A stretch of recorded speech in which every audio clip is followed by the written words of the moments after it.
The reading of my husband's will had barely begun when my own biological son stepped in front of the chair meant for his mother. Randall's voice was icy cold. "You can't sit there. You are not mentioned in the will." And my daughter-in-law, Veronica, just pulled her chair closer to herself, looking at me as if I were some stranger who had wandered into someone else's home. And that was the moment my entire life split into another direction. I am May, the wife who cared for Edward through 8 long years of Alzheimer's. The mother who once sold her wedding ring just to help her son pay off his debts. Yet that day, in a room filled with relatives and a lawyer, I was stripped of the right to even sit down. But there was one thing they didn't know. I hadn't come there to cry. I came to reclaim the truth. In this video, I'm going to tell you how a gentle mother, betrayed right in front of her husband's will, rose to her feet, turned the entire game around, and made those who looked down on her pay the price.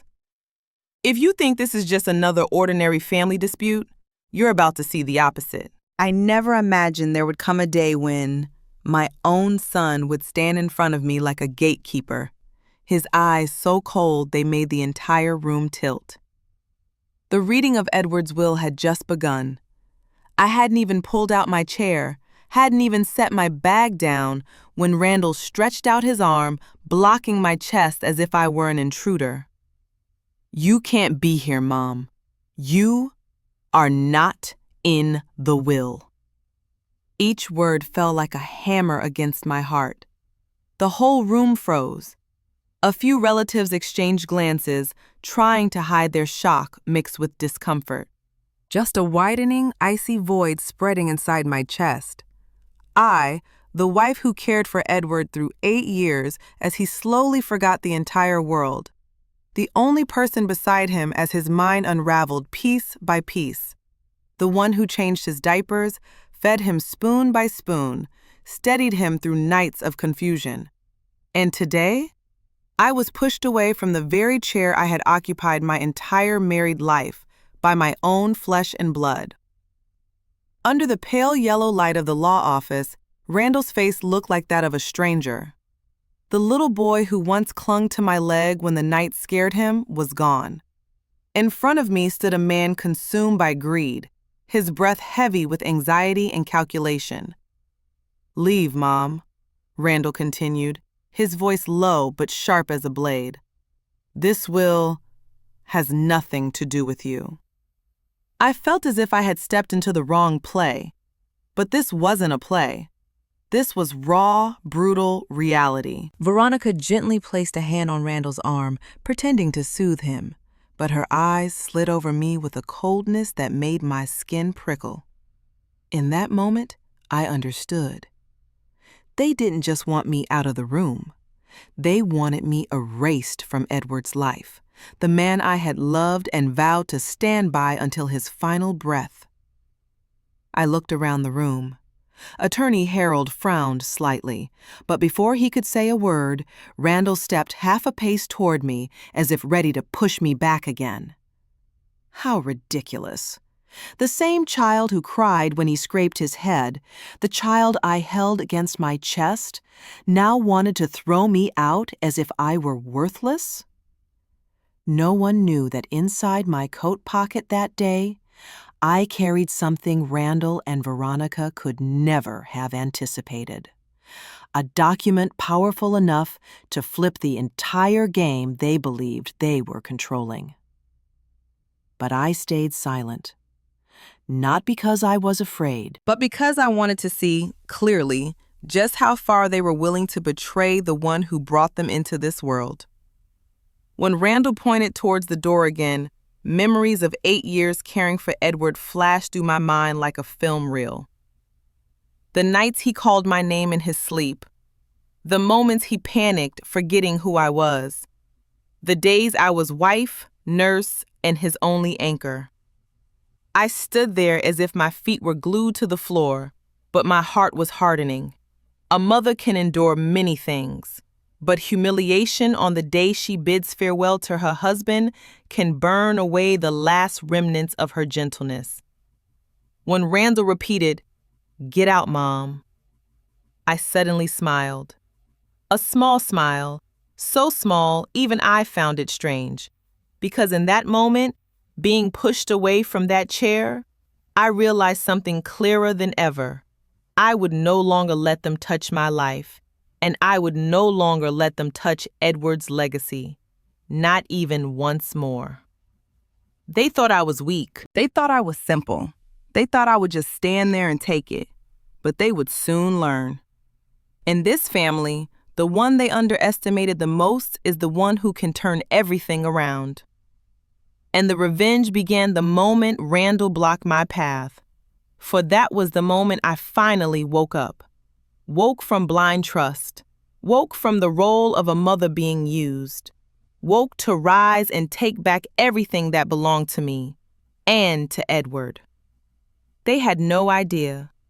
The door they tried to push me out of was the very door leading them to an ending they could never imagine. The moment Randall pointed toward the door, as if he wanted to erase my presence from that room entirely, something inside me stopped. Not because of pain, but because I realized the opportunity had arrived. I straightened my back and looked at him, long enough for Randall to hesitate half a beat. Perhaps for the first time in his life, he saw that the familiar endurance in my eyes was gone, replaced by something hard as steel. I gently placed my bag on the conference table. The metal clasp clicked, just a small sound, yet in the tense silence stretching across the room, it rang out like the opening of a long-buried secret. Veronica raised an eyebrow. Randall frowned. Attorney Harold remained silent, watching, as though he had been waiting for this moment even before I walked in. I opened my bag slowly. Every deliberate movement of mine seemed to irritate Randall, and I noticed his hands clenching, knuckles turning white. When I pulled out the thick folder, Veronica immediately leaned toward Randall, as if some instinct warned her that what I held was anything but insignificant. I held the document to my chest and looked straight into my son's eyes. "You're not the only one with a will." The room, already quiet, now sank into a different kind of silence. Heavy, dense, almost cuttable. Veronica's expression shifted instantly. The cold indifference she tried to hide behind slid off, revealing a flicker of fear in her eyes. Randall froze. The arrogance he displayed earlier evaporated completely, leaving behind nothing but raw confusion. What do you mean?" Veronica spoke first, her voice trembling slightly despite her efforts to remain composed. I didn't answer immediately. I handed the folder to Harold.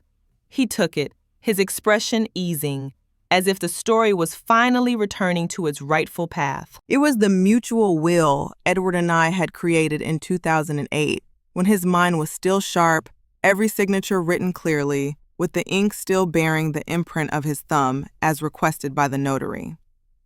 It wasn't just a document. It was the legal affirmation of 40 years of marriage, of everything I had given and everything I rightfully held. Veronica stared at the papers as if they were an explosive device ready to detonate at any second. Randall swallowed hard. I heard it clearly in the room that had turned to stone. "This is the most legally valid will," Harold said steadily, opening the first page, "prepared when Mr. Edward was fully competent." He paused, looking at Randall and Veronica. "All wills made after 2016 are void." That sentence was like a needle piercing the balloon of delusion Randall and Veronica had been cradling for far too long. It burst, silently but completely.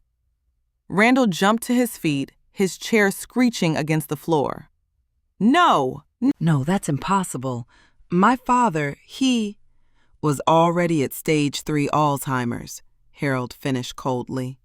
"You were the one who signed the medical documents confirming that, Randall." Veronica's jaw dropped.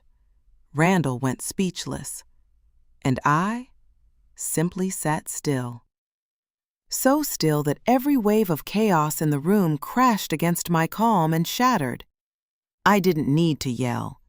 I didn't need to defend myself with tears or explanations. The truth defended me. I looked at Randall, long and steady, so he could see clearly that the mother he thought he could erase from the will was not weak at all. That I hadn't walked into this room to beg for the right to sit. I came to lay the truth on the table, the truth he had desperately tried to bury, and force him to witness it. A simple truth, yet powerful enough to overturn the entire game. I, May, am the sole legal heir. Not just because the law stands with me, but because Edward, before his memory left him, had chosen me first. In that moment, I saw panic flash through Randall's eyes, not because he lost money, but because he lost control. The control he thought he could impose on me. I interlaced my fingers, feeling a cold yet peaceful resolve settle inside me. The game had only just begun, and I, the one they underestimated the most, held the strongest card in my hand. They don't understand what's coming? They will, very soon. Harold flipped through each page deliberately, like a conductor raising the tempo for the moment that would decide a fate. Randall and Veronica's eyes were glued to the papers, but I knew they weren't really reading, just desperately searching for a sliver of hope, a mistake they could exploit. There was none. Everything was flawless. Harold inhaled lightly and paused at the page with two familiar signatures, Edward Thompson and May Thompson. The ink had faded over time, but it was still sharp enough, clear enough, to destroy all the schemes Randall and Veronica had been constructing for the past 2 years. "All right," Harold said, his voice thick with the caution of a seasoned lawyer. "I will now read the official conclusion." Randall stood beside him, fists clenched so tight I could see the veins on his temples twitch. Veronica sat stiffly, her fingers trembling so much they bent the pen in her hand. Harold looked at the three of us, then dropped the first bomb. "According to the 2008 will, the sole legal heir to all assets is Mrs. May Thompson." A hollow emptiness seemed to fall over the room. I heard Veronica's breath catch in her throat. Randall stepped back half a pace, as if someone had slapped him squarely across the face. Harold continued, steady and firm. "All wills created after 2016 are invalid. Reason? Mr. Edward no longer had full legal capacity." I looked at Randall. At that moment, his eyes shattered like glass, sharp, chaotic, reflecting a man losing the most important thing he had, control. Then he slammed down. Bam! The conference table shook as Randall banged both hands onto it. "Who gave you the right to say that? My mother?" He choked as he turned toward me, still unused to the fact that I was no longer someone he could intimidate. "How could she have the right to decide everything?" Harold remained unmoved. "Because the law recognizes her. And not you, Randall." Veronica turned pale as paper. She opened her mouth, but no sound came out. I could see clearly. She was calculating, in that frozen instant, the speed at which the fantasy of wealth she and Randall had so meticulously built was crumbling. For the first time, I sat in that room and felt calm, flat, as if, after years of living in the shadows, I had finally set foot on solid ground, the place I rightfully deserved to stand. Randall exhaled sharply, his chest heaving with anger.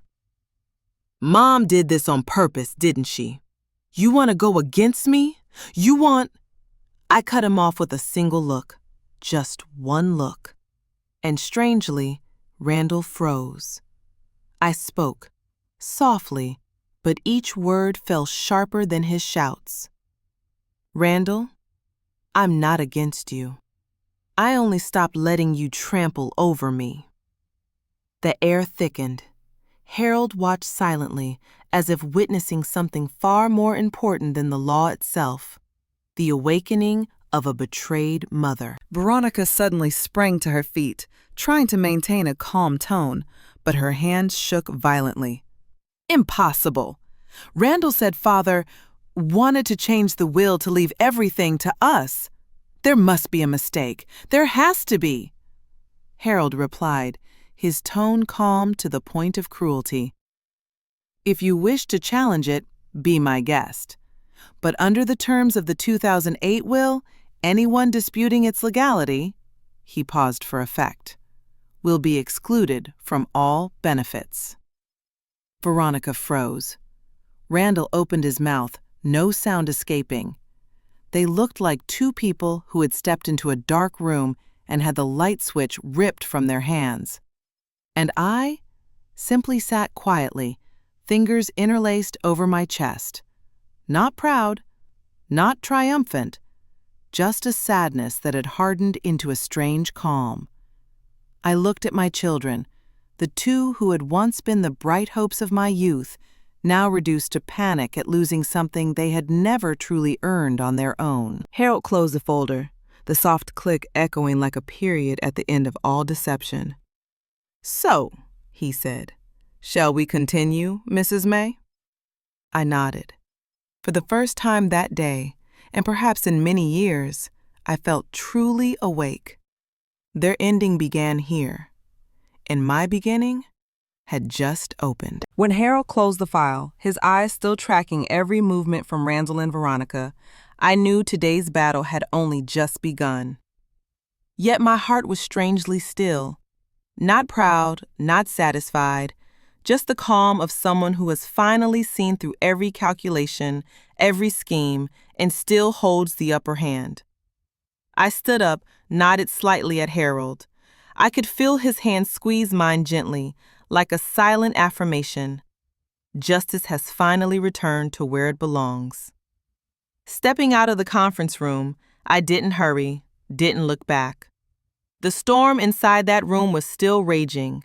The sound of Randall slamming the table, Veronica's exhausted sighs, and the secretive glances of relatives whispering to each other. I walked to my car, closed the door, and started the engine in absolute silence. Just me, and the long road ahead, draped in the soft dusk like a velvet curtain being drawn. Each kilometer passing by pulled back memories, like faded frames in a slow-motion film. The nights I stayed awake by Edward's bedside. The husband who once clung to me in fear as his memory slipped away. The times Randall called, voice trembling, begging for money. Requests I always fulfilled without complaint. The family dinners where Veronica sneered, calling me troublesome when all I did was clean up and help. Each moment seemingly small, yet thick with hurt. Quiet sacrifices that were never acknowledged. Then a painful clarity struck me. They only needed me when they wanted something. When I was their support, their wallet, Edward's caretaker, Randall's mother. But the moment I wanted recognition, affection, the simple right to sit in the seat that belonged to me, they turned into strangers, cold, dismissive, erasing my place in my own family. The streets grew emptier, the soft yellow streetlights reflecting off the windshield, casting back a pale face, but eyes burning brightly. A quiet anger took root inside me. Not a sudden rage, but the slow, smoldering fire of someone who has endured too much, swallowed too much, been belittled for far too long. With every passing light, I imagined the moment Randall and Veronica would finally face the consequences of their arrogance and greed. I remembered the letter Edward wrote before his memory completely faded. May, if one day you must fight alone, remember, you deserve to be protected. Those words echoed in my mind now, an invisible, powerful weapon. I had once sat trembling, frightened, fragile. Not anymore. Now I was clear-headed, stronger. I knew exactly what I would do, and exactly how to ensure no one, nothing, would ever trample over my rights again. The car passed familiar streets, corners once filled with family memories, but now I saw everything differently. No longer as the small, patient, self-sacrificing woman, but as a mother who knows her worth, who knows the strength of truth, and who is ready for the next steps. Steps filled with deliberate, unshakable justice and a refined kind of revenge. In the quiet moment, I took a deep breath, looked up at the fading twilight sky, feeling the wind sweep away every doubt, every fear, every ache. I smiled, not because of today's victory, but because I finally understood. A mother who has been underestimated can become the flame that burns down every scheme, and I was ready to ignite it. When the car stopped in front of my house, I didn't step out right away. I sat still for a moment, eyes closed, listening to the wind, the rustling leaves, and the pounding of my own heartbeat, like drums heralding a new beginning. I had spent years caring, sacrificing, enduring, but now everything had changed. I was the one in control. I was the one deciding the next move. I was May, the mother once betrayed, now fully prepared to fight for herself. And for the first time in many years, I felt free. Not a vague kind of freedom, but the real kind. The freedom to look back, to plan my next steps, and to return to those who underestimated me exactly what they deserve. I stepped into the house, and the chill lingering in the living room made me stop in my tracks. Everything looked exactly the same as it had that morning. Edward's wool blanket, the one he used whenever he lost track of time, and the warm yellow lamp casting its light over our wedding photo. Its colors faded with the years. I stood there for a long while, as if reminding myself that even if the whole world turned its back on me, I still had a piece of memory no one could ever touch. I set my bag on the chair and walked straight to the bedroom. The moment the door opened, the scent of old wood and the faint trace of Edward's medication tightened my chest. My hand reached for the small drawer next to the bed, the drawer only Edward and I knew about. I opened it. The letter lay there beneath the handkerchief he always carried. The paper had yellowed slightly, softened by time. If one day you need it, that was what Edward had told me before his memory began to fall apart, like pages torn away by the wind. My hands trembled as I picked up the letter, and when I unfolded it, his familiar handwriting blurred faintly under the light. May, if one day you have to fight alone, remember this. You deserve protection. I know there are things I no longer have the clarity to say to you, but documents, laws, and the truth will speak for me. Don't be afraid, May. Don't let anyone diminish you again. I clutched the paper, my breath breaking. Tears spilled out, not the desperate tears of someone wounded, but the tears of someone who finally understood she had never been alone. Edward, whether in another world or in the fading fragments of memory, was still standing behind me, still protecting me in the only way he had left. I pressed the letter to my chest and closed my eyes. And when I opened them again, my gaze had changed, sharper, clearer, as though through every written line, Edward was handing me a piece of strength he had never spoken aloud. I folded the letter carefully and set it on the table, staring at it for a long time. Suddenly, all the pieces in my mind snapped together. The times Randall asked about assets while pretending to be caring. The moments Veronica tried to push me away from Edward under the excuse of, "You should rest." The subtle hints they dropped about updating the will to make it more suitable.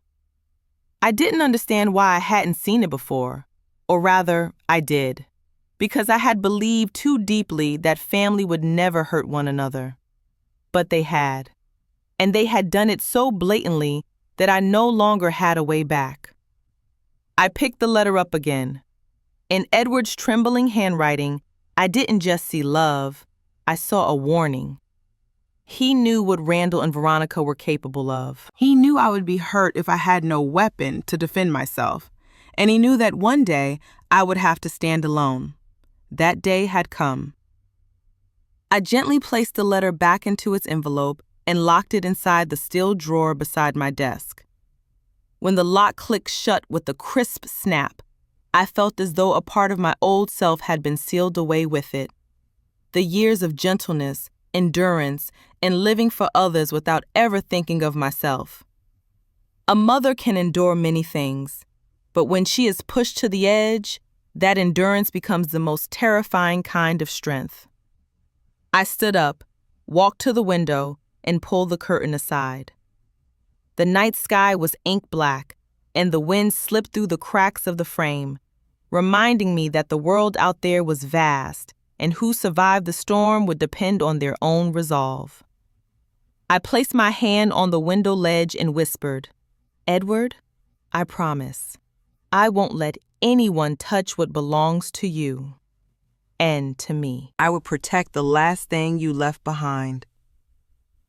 That night, for the first time in many years, I didn't cry out of pain, but because I had finally found myself again. I sat at my desk, opened my notebook, and wrote 2 lines. Starting tomorrow, I begin my plan. No more enduring, no more fear, no more letting anyone look down on me. And I knew, from that moment on, everything would change. The next morning, I wasn't in a hurry, but I wasn't slow either. The early sunlight slipped through the curtains, shining onto the mirror I often looked into, just to remind myself that I was no longer the woman I used to be. I took a deep breath, wiped away the faint trace of tears still lingering from the night before. Not tears of weakness, but the clear-minded awakening of someone who had finally opened her eyes. Edward had taught me how to stand tall, and now I was ready to walk through a world that once treated me like I didn't belong. The car rolled down the familiar street, taking me to Attorney Harold's office. The room was small, but every object, every document in it radiated authority and discipline. Harold was already there waiting for me, his eyes carrying an understanding far deeper than words, what I had endured, what I was thinking, and what I was about to do. I walked in, set my bag down on the desk, and sat across from him. The will documents lay in front of me. Harold held his pen with calm composure, waiting for me to speak. But I didn't speak immediately. I inhaled deeply, looked straight into his eyes, and for the first time in many years, I felt complete command over my own life. "Harold," I began, my voice steady, no tremor left. "I want 3 things immediately." He nodded slightly, no questions, but his eyes flickered with interest, because those 3 requests would change the entire course of this family game. I opened my mouth, letting each word drop onto the table, firm, unshakable. First, transfer everything into my name, immediately. No delays, no excuses. Harold took notes, nodding, though I could tell he was waiting for the rest. I didn't rush. I let a moment stretch out, letting him feel the weight of what was coming next. Second, I continued, create legal locks so Randall cannot sell, withdraw, or mortgage anything on his own. No exceptions. He raised an eyebrow, glancing at me as if evaluating whether I truly meant it. I held his gaze without blinking. In my eyes was the resolve of someone who had been betrayed, belittled, and now feared nothing. And third, I lowered my voice, each word sharp as a blade. Add a no contest clause. Anyone who tries to sue me loses everything. Anyone who thinks they can challenge me will face consequences immediately. Harold set his pen down and let out a long, thoughtful silence. No praise, no commentary. Just a look, one filled with respect and genuine surprise. Mrs. May, you've finally chosen to stand on your own side. I smiled, not a cheerful smile, but the smile of someone who had awakened, who knew her worth, who understood the path ahead, and who knew the game had completely shifted. I used to be gentle. I used to endure. I used to let the world walk over me. But now, I was the one holding the reins. Everything was in my hands. Harold began processing the documents, preparing each clause with precision. Every line written into the agreement felt like a declaration. From this moment forward, May Thompson decides, no one, nothing can violate this right. Inside me, a cold yet powerful calm spread through my chest. I thought of Randall, of Veronica, of everyone who believed they could manipulate me. They would soon learn the lesson, the power of truth and the strength of a mother who had been betrayed but refused to bow. When Harold finished signing the final documents and handed them to me, I held in my hands the entirety of my own authority. Everything Edward and I had built, every sacrifice, every pain, was now protected. I stood up, each step on the office floor heavy yet filled with pride. Not because I had won, but because I was finally living as the woman I should have been all along. And for the first time in many years, I understood something clearly. Revenge isn't shouting. Revenge isn't a burst of anger. Revenge is power. It is preparation. It is strategy. It is the ability to stand firm on your own feet, untouchable. When I stepped out of Harold's office, the noon sunlight shone across my face, sharpening the look in my eyes. The world out there, with Randall and Veronica, had no idea that a storm was approaching. But I knew. I had prepared. And from this moment on, every step I took would be a warning, a reminder to anyone who dared to underestimate me, the mother they once believed was weak. The next morning, as the early sunlight fell across my desk, I was still holding the contracts I had just signed with Harold. I looked out the window toward the garden, where memories of Edward came flooding back.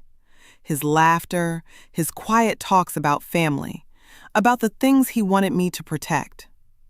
I closed my eyes, took a long breath, and decided that this time, the power I had just gained would not be used only for revenge or for protecting myself, but to do something good for those who truly deserved it. Claire. My distant niece, the little girl who visited me every weekend, always bringing that innocent smile and stories about school and friends. Claire had never asked for anything, never schemed, never once disappointed me. In a family where greed and selfishness had seeped into every vein, she was one of the few remnants of purity, of kindness. And I decided she would be the one I placed my absolute trust in. I picked up my phone and dialed Claire's number. The moment she heard my voice, she squealed with joy, completely unaware that today's call would change her future. I spoke slowly, each word weighted. Claire, I want to help you. I want to protect your future. She fell silent, then breathed out. Auntie, what are you going to do? I smiled, my eyes filled with resolve. I'm going to create a trust fund for you. Everything I have, every asset, will be protected completely. No one, absolutely no one in this family will be able to touch it. She let out a small laugh, but inside that gentle sound, I heard her astonishment and her trust. I didn't say much more. Words right now only needed to be enough, because strength did not come from promises, but from actions already bound by law and signature. When the call ended, I set the phone down and looked again at the contract I had signed. Every legal lock, every no contest clause, not only shielded me from parasites like Randall and Veronica, but now also guarded Claire's future. I smiled, but this time it wasn't a soft smile. It was cold, certain, and carried a clear message. Anyone who tries to exploit that girl will face the law and will face me. I looked around the room. Light shone on the old family pictures, the keepsakes Edward left behind. My heart dipped for a moment, but I immediately reminded myself, I do not cry for the past anymore. The past is for learning, for clarity, and for preparing the next strategic steps. I had been dismissed, betrayed, humiliated in my own home. But now, things were different. I had power. I had the law. I had intelligence. And most importantly, I knew how to use them for the right purpose. I took out a notebook and began writing every detail of the trust, each amount, each condition, each inviolable protection. No one but me would have the authority to modify it. No one but me would have the power to intervene. Every line I wrote felt like a blade cutting into the greed Randall and Veronica had nurtured for years. I could already picture their eyes when they discovered the trust. Chaotic, fearful, desperate. Then I stood up and walked to the window, looking down at the yard. Claire used to run around here when she was little. Used to bury her face against me each time Randall or Veronica scolded her. She had never realized she could one day become the target of ambition and schemes. Now, I would be her shield, her absolute protector, through power, through law, and through the subtle, calculated revenge I had been building. I placed Edward's letter on the desk beside the trust documents. These two things, memory and power, became symbols of a woman who had lost too much and who now stood tall, using her mind to defend herself, to deliver justice, and to give love to those who deserved it. And for the first time in years, I felt a real smile. Not the smile of someone oppressed, but the smile of a mother who had awakened, who knew how to protect herself, who knew how to reclaim justice, and who knew how to give hope to the next generation. Claire would be safe, and I would no longer be the woman anyone looked down upon. That evening, as I sat at my desk, staring at Edward's letter and the trust documents, I understood one thing with absolute clarity. Revenge is not only about punishing the greedy. It is also about protecting the worthy and reclaiming the power that was taken from you. And from this moment on, I, May, the once gentle, once discarded mother, had become the one at the top of the board, the one no one would ever dare underestimate again. That afternoon, as the sunlight waned and long shadows stretched across the steps leading to the house, the doorbell rang like an ominous signal. I stood behind the door, listening to familiar footsteps, a familiar voice. But this time, my heart no longer felt fear. Instead, there was a cold, composed calm. Randall stood there, smiling lightly, the same smile I had seen since he was a child. Yet now it carried a strange new undertone, sweet, polite, but calculating. "Mom, you're misunderstanding me," he said, voice smooth like it glided over water. "We only wanted to take care of Dad." I shrugged and gave a slight smile, but it was not a forgiving smile. It was icy. I stepped closer, looking straight into Randall's eyes, reading every gesture, every glance I had once mistaken for affection. "You say you wanted to take care of Dad, or were you taking care of his bank account?" The words hit like a blade. Randall froze, the silence stretching heavy between us. And in his eyes, I saw not remorse, not the loss of love, but panic. Panic at losing control.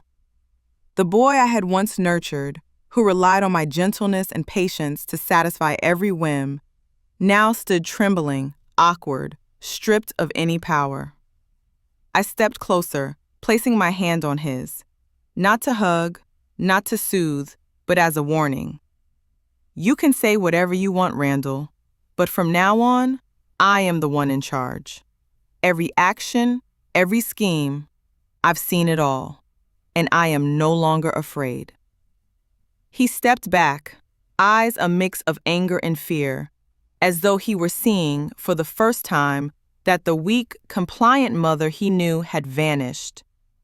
The woman before him now was May, mother who had reclaimed her power and who held every tool to protect what was rightfully hers. I recalled every detail. The times Randall called to borrow money, his sweet words twisted to manipulate me, dinners where Veronica laughed coldly as I cared for Edward. Everything now played before me like a slow-motion film. And I realized it wasn't fear that had kept me silent all those years. It was patience. And now, that patience had transformed into power. I lifted the trust fund folder, eyes locked on him. Claire, she will never be a victim of greed the way you and Veronica once intended. Everything is legally protected. No one can touch it, Randall. And I will not forgive anyone who tries. He froze. The arrogance and confidence he once carried seemed extinguished, replaced by raw fear. I continued, my voice even but sharp. I am not angry, because I understand. I am only sad for having trusted too much. But from now on, I trust only what I can control. Every plot, every lie, I see it all, and I am ready. Randall took another step back, lips trembling. I could see worry creeping into every movement, shaking hands, hunched shoulders, eyes darting away. The boy I raised, the schemer who once used my patience and kindness as a tool, was gone. Now, standing before him was a mother who was alert, powerful, backed by law, and armed with the precise strategy for revenge. I gently set the folder down. You may say whatever you want, but I will not let anything slide. From now on, everything follows the law, and I am the one setting that law. He remained silent, neither daring to argue nor to manipulate. I stepped out of the living room, leaving Randall standing there with his thoughts tangled, experiencing for the first time the weight of being fully seen by the mother he once tried to control. Outside, the afternoon sun filtered through the leaves, casting long streaks across the wooden floor. I took a deep breath, feeling my heart beat, the rhythm of someone who had reclaimed her power and was ready for the next move. I knew this was only the beginning. Randall and Veronica would have to relearn lessons about confidence, ambition, and underestimating a mother. But I was ready. I looked up at the pale gray sky outside the window and smiled. And for the first time in years, I understood clearly. Fear was gone. Revenge had begun. And this family would never again be a place where I simply endured. I barely had time to breathe after confronting Randall when the doorbell rang again, its rhythm deliberate enough to make me narrow my eyes. The footsteps were familiar, but this time it was Veronica, the daughter-in-law I once believed was kind, the woman I trusted during Edward's hardest years. She stepped inside, shoulders straight, arms clutching a thick folder, her face painted with worry, but her eyes told another story. That wasn't concern, it was calculation. She scanned everything, the paintings, the furniture, Edward's keepsakes, quietly estimating their worth. Mom, this is the list of old debts, she said softly, placing the folder down. We want to start paying you back. I looked at her calmly. Then I smiled, a thin, cold smile. Not a smile of reconciliation, but a smile of someone who could finally see the truth without illusions. I noticed everything. The way her gaze flicked across the room, noting what she could gain, where she could manipulate, how much she could push. This wasn't care. This was ambition dressed in gentle manners, disguised greed. a test to see how far she could step into territory she thought I no longer guarded. You want to repay a debt? I rested a hand on the table, my voice even but razor sharp. I don't need your money, and I don't need promises anymore. Her eyelashes fluttered as she tried to maintain her composure, but uncertainty spread through her like a crack along glass. She had grown used to my silence, my softness, used to manipulating me with sweet words and carefully crafted sympathy. But now, things had changed. I was the one in control. I was the one holding everything Edward left behind, and I was the one setting the boundaries.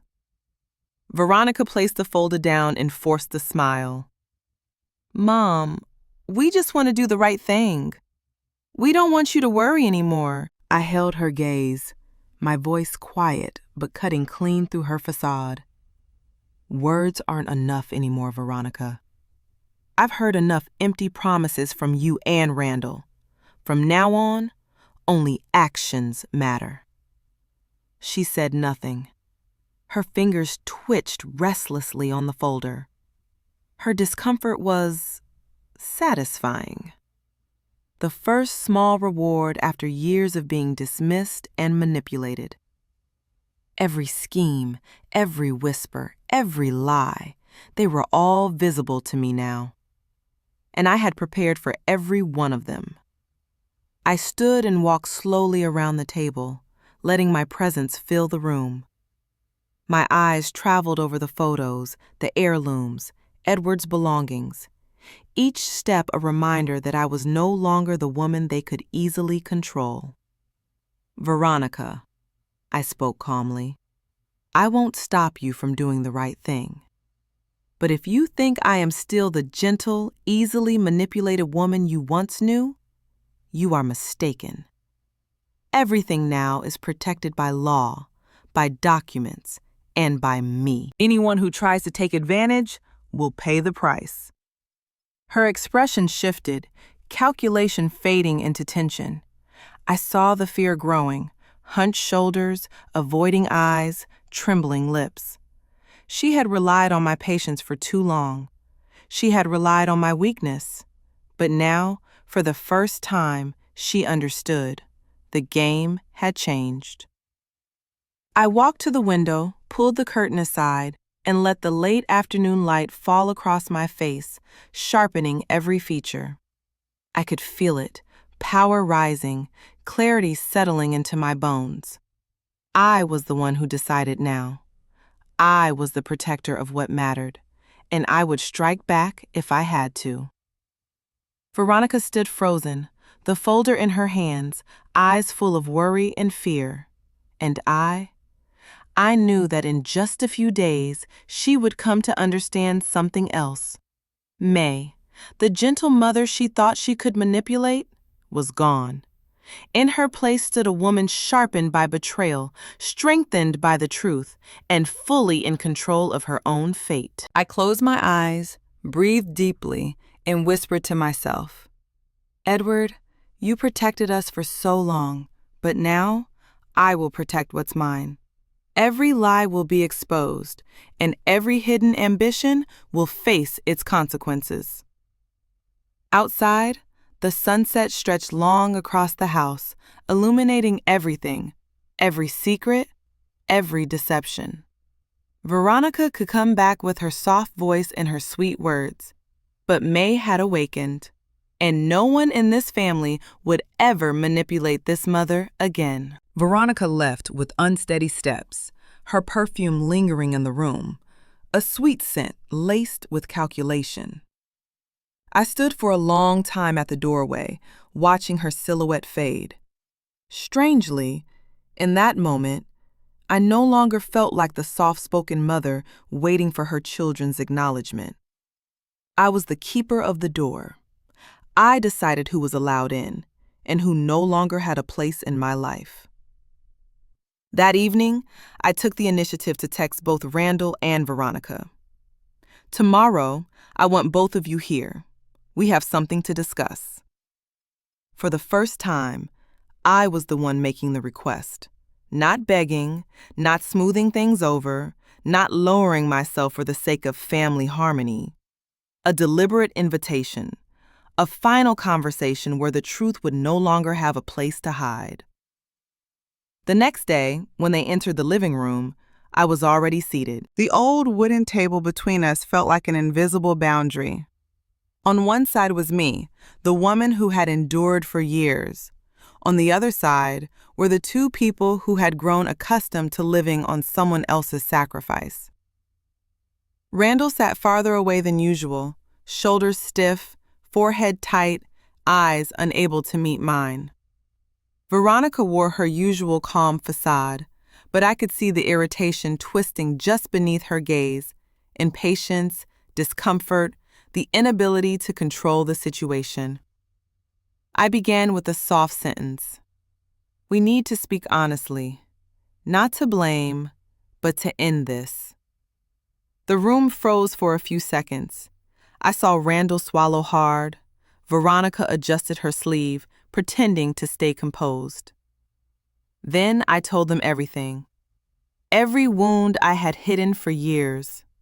I spoke of the nights Edward mixed up the days, called me by strange names, while I stayed by his bedside wiping his sweat until dawn. I spoke of the days I struggled to take him to appointments alone, while Randall only called when he needed money. I spoke of the dinners where Veronica glanced at me with annoyance, the half-joking comments that cut deeper than she realized. Let me do it, Mom. You're slow. This house is getting too small for both of you. I think you should let us make the decisions. I told them these things not to flaunt my suffering, but to show them that I was no longer pretending to be blind to their indifference. My voice was gentle, never raised, never trembling, yet each word was a sharpened blade cutting through the shadows they thought they had concealed. Randall lowered his head, hands twisting in his lap. Veronica forced a thin, awkward smile. Mom, you misunderstood. I raised my hand, signaling her to stop. No need. I'm not here to listen to explanations.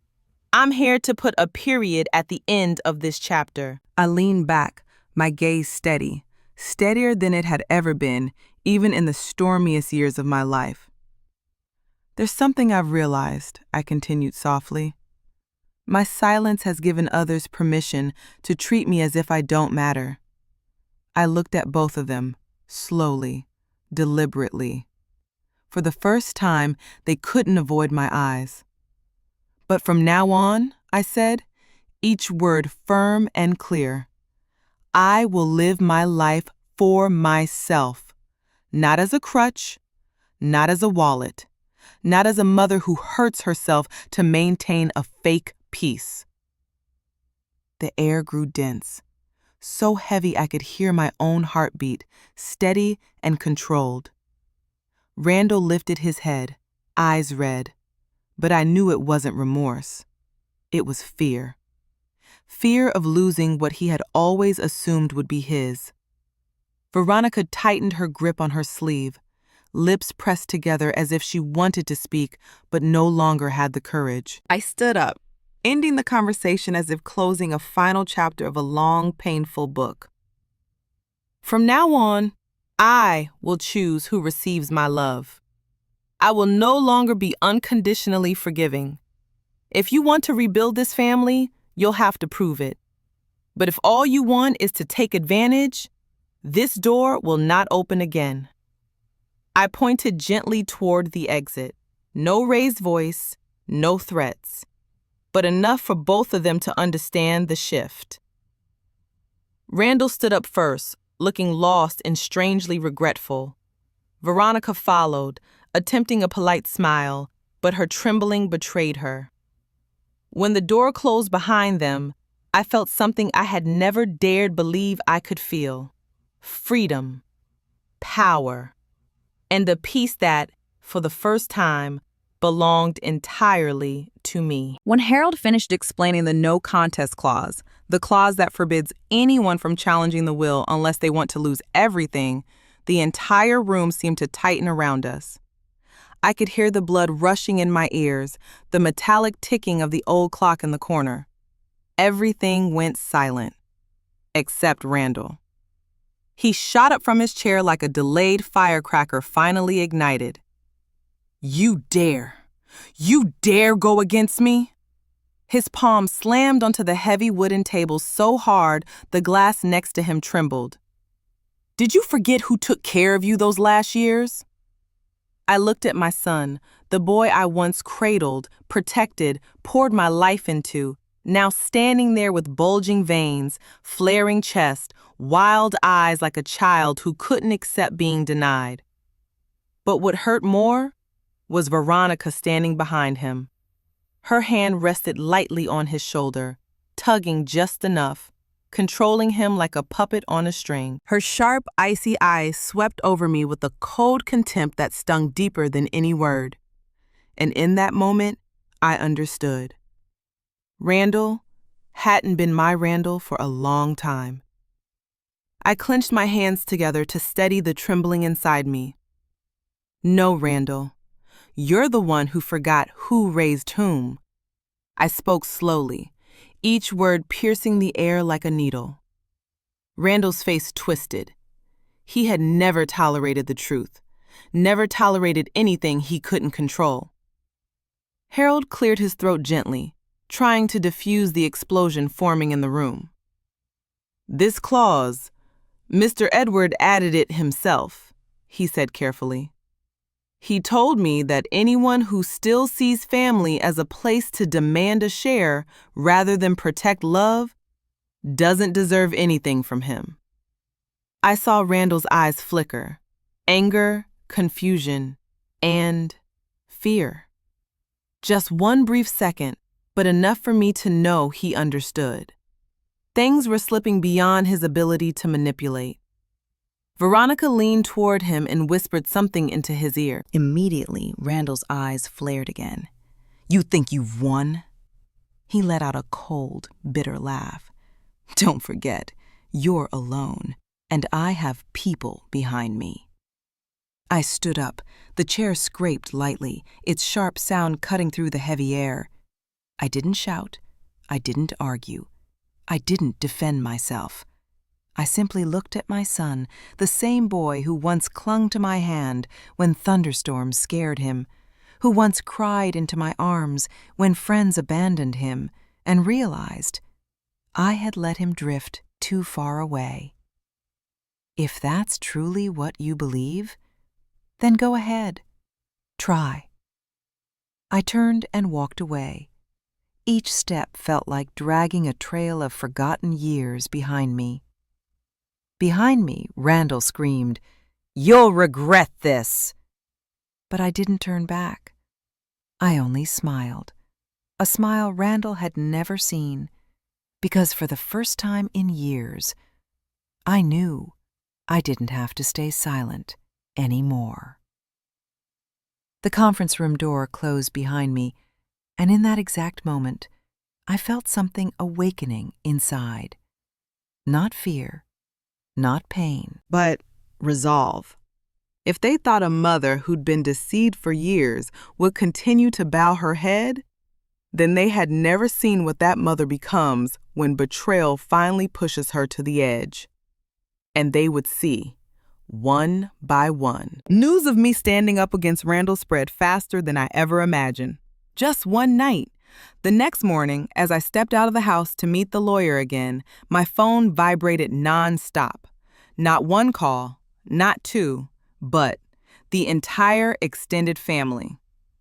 Edward's relatives had always been the type who enjoyed discussing other people's lives more than fixing their own. Give them a breeze, and they turn it into a storm. And now they had a whole hurricane to throw at me. The first call came from a distant cousin. "May, was it worth making such a big deal? Randall is still your son." I replied, my voice so calm that even I was surprised. "I know exactly what I'm doing." She paused, then shifted her tone. "But who sues their own child over a will? People are saying you've changed." I smiled. They were right. I had changed. I had no other choice, after decades of enduring everything in silence. Before I could even put my phone away, messages flooded in. May, you're going too far. Children make mistakes. Just let it go. Money isn't worth breaking a family apart. Then someone said it outright. You're embarrassing the whole family. I stood at my doorway, sunlight spilling onto the pavement. Everything so peaceful it felt like I had stepped into a different life.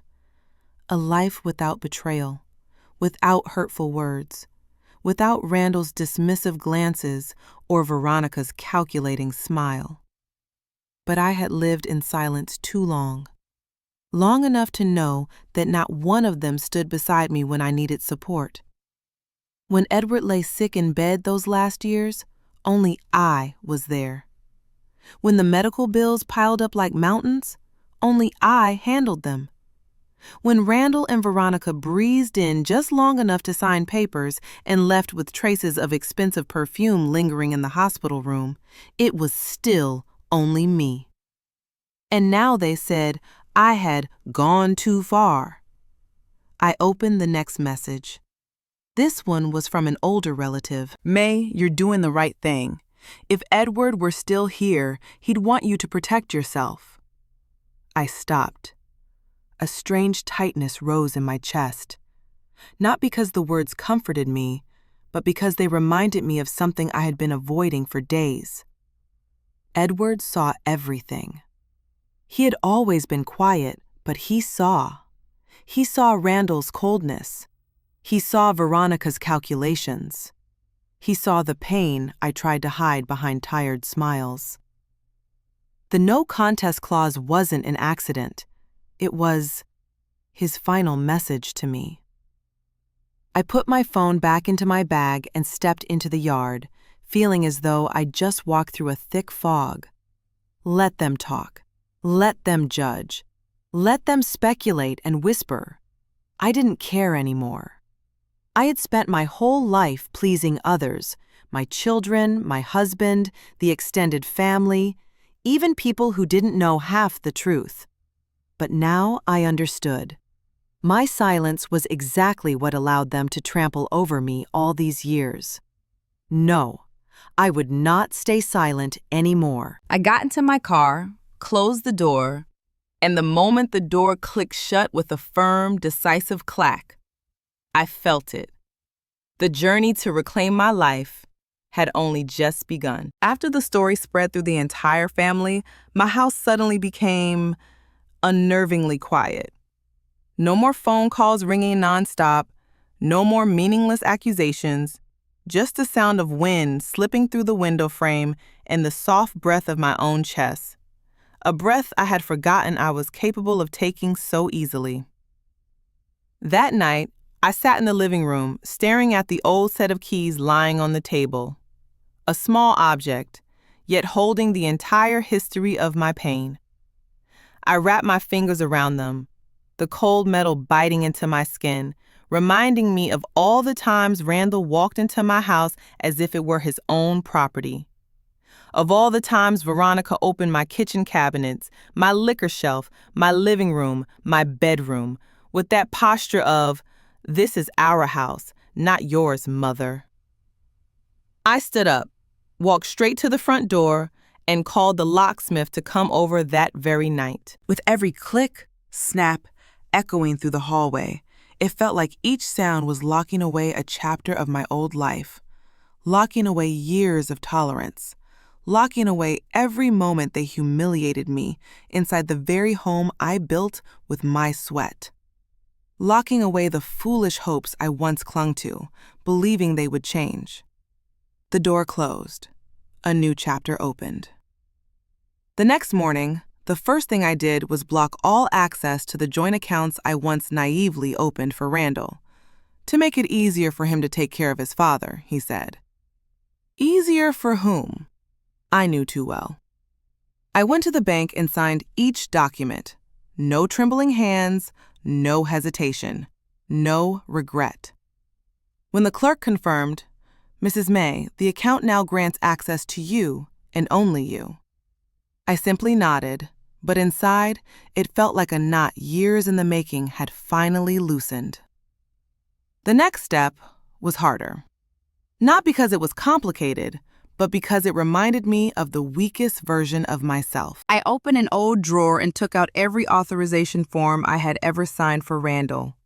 Back when Edward's condition worsened, I knew nothing about the law, about procedures. I only knew how to sign.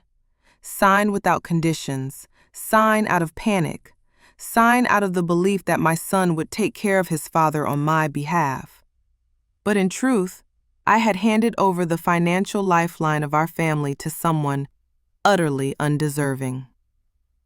I brought all those documents to Harold's office, placed them on the desk. Harold glanced at the stack, then at me. "Are you sure?" I answered, my voice firm. "I'm far too sure, and far too late to doubt anything now." We sat together, page by page, section by section, word by word. Revoke. Revoke all. Erase everything. When the final document was invalidated, it felt like I had finally awakened from a long, suffocating dream. That night, I sat alone in my room under the dim yellow light. I took out a blank sheet of paper. Not a legal document. Not an authorization form, not an announcement or declaration for anyone. Just a note for myself. I wrote slowly, each stroke carving out a vow. Boundaries are not about fighting someone. They are about protecting myself from the very things that once hurt me. I placed that paper on the table. I didn't hide it. I didn't tuck it away. I left it right there, in the living room, where it would always be visible. So every morning, when I step out of my bedroom, I remind myself, I am no longer the mother forced to endure exploitation, no longer the wife who sacrificed so much she forgot her own existence, no longer the woman terrified of upsetting others to the point of strangling her own emotions. I am May, the woman rebuilding her life from broken pieces, but this time choosing every piece herself. And this is only the first boundary. Because I know one thing for certain. The day Randall and Veronica discover everything has changed, the real storm will only just begin. After drawing boundaries for myself, the house felt like it had transformed into another world. No more sounds of control. No more footsteps of people who only came for their own benefit. Only silence. A gentle silence, as if the house itself was exhaling in relief along with me. I looked around the space that once belonged to a family, to years of draining sacrifice, and I suddenly realized it was time to clean not just the physical objects, but the memories as well. I started in the living room. I took out every old photo frame, family photos from when Randall was still a little boy, still willing to hug his mother, still able to smile at me without calculation. I wiped each frame clean, then placed them in a wooden box tucked into the corner of the cabinet. I didn't throw them away, but I put them where they belonged, behind me, no longer allowed to overshadow the present.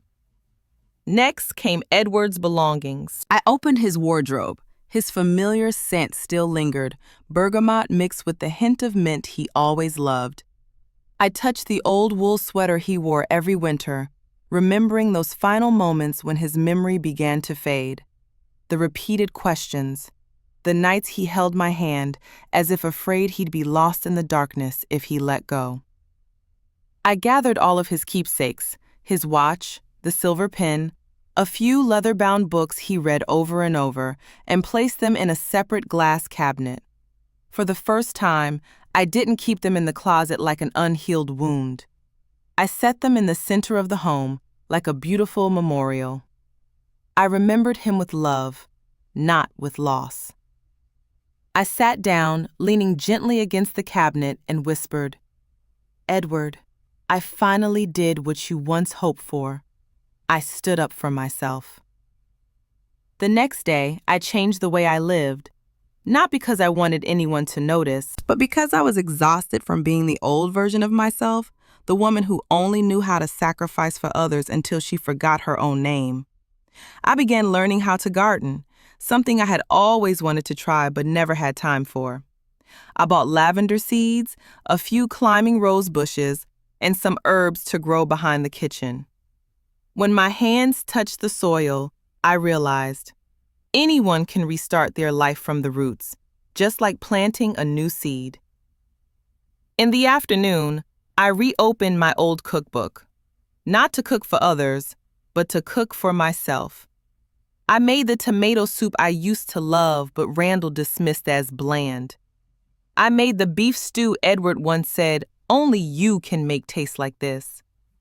The aroma filled the house, blending with soft classical music, making me feel as if I were living in an entirely new world, one without judgment, without exploitation.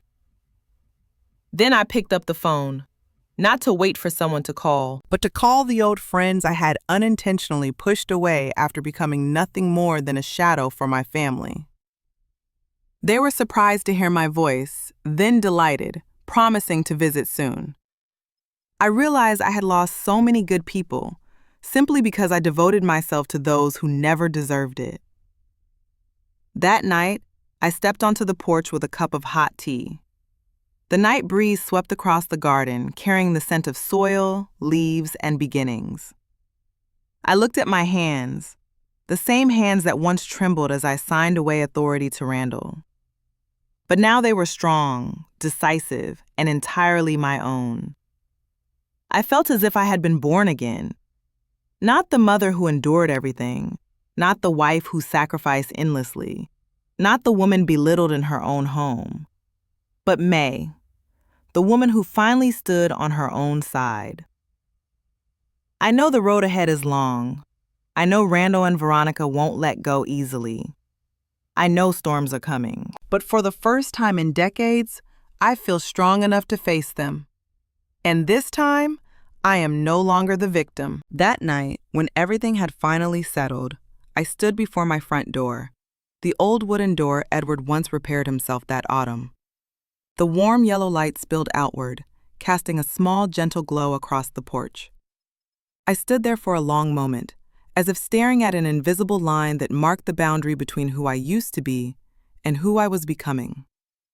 I placed my hand softly on the doorknob and whispered into the stillness, "Edward, I did it.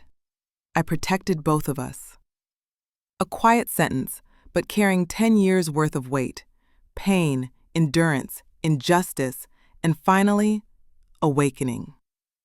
I closed my eyes, sensing a soft breeze sweep across the back of my neck, like Edward's familiar hand whenever he used to comfort me. It wasn't an illusion. It wasn't a memory. It was a kind of peace I hadn't felt in all the years I lived in fear and exploitation. I opened the door. The latch made a small click, but to me, it echoed like the opening of an entirely new life. Inside, the house was warm and softly lit, scented with lavender from the plant I'd put in that afternoon. The glass cabinet holding Edward's belongings glimmered under the lights, standing there like a silent witness to everything I had survived. I stepped in, slow, deliberate steps, as though I might disturb the newness of the space. But the truth was, I was savoring it. A home with no sighs, no cutting remarks, no darting glances from Randall and Veronica. Just me. And for the first time in my life, just me was something beautiful. I walked into the kitchen and boiled a small pot of tea. When the water began to bubble softly, I poured it into the pale blue ceramic cup, my wedding gift from Edward. I carried the cup to the window and sat, looking over the newly planted garden. Under the moonlight, the tiny lavender sprouts lifted their little purple heads, and I smiled. I thought of Randall and Veronica, of their panicked eyes, of the truth I had kept buried for far too long. They never truly wanted me. They only wanted what belonged to me. But now everything had changed. Not because I defeated them, but because I reclaimed myself. And the greatest victory a mother can have is not making her child regret, but no longer depending on that regret to survive. I looked around the house once more and finally understood. My life did not end at the will reading. It began the moment they blocked my seat, the moment they tried to erase me from the legacy of the man I devoted my life to. That moment of being pushed out was the very moment that pushed me onto my path of rebirth. I set my teacup down, stood up, and walked towards the living room. With every step, I heard the soft echo of the wooden floor, like the steady heartbeat I had lost for far too long. In front of the glass cabinet, I paused. I looked directly at Edward's photo. No pain, no lingering sorrow. Just gratitude and a quiet pride. I turned and walked toward my bedroom. I switched on the light. The warm glow spilled over my desk, over the small potted plants, over the book lying open mid-chapter. This was my new life, one where no one controlled me, no one dictated my worth, no one granted or denied me permission to exist. I took a deep breath, feeling my lungs expand in a way they never had before. I was no longer the woman denied a seat at her own husband's will reading, no longer the mother who was exploited, no longer the wife who sacrificed herself into disappearance. I was May, the woman who had awakened, who stood tall, and who was stepping, steadily and surely, into the life she truly deserved. And as I crossed the threshold into my room, I realized something. Revenge is not the ending, freedom is. And that night, I truly stepped through my own new door.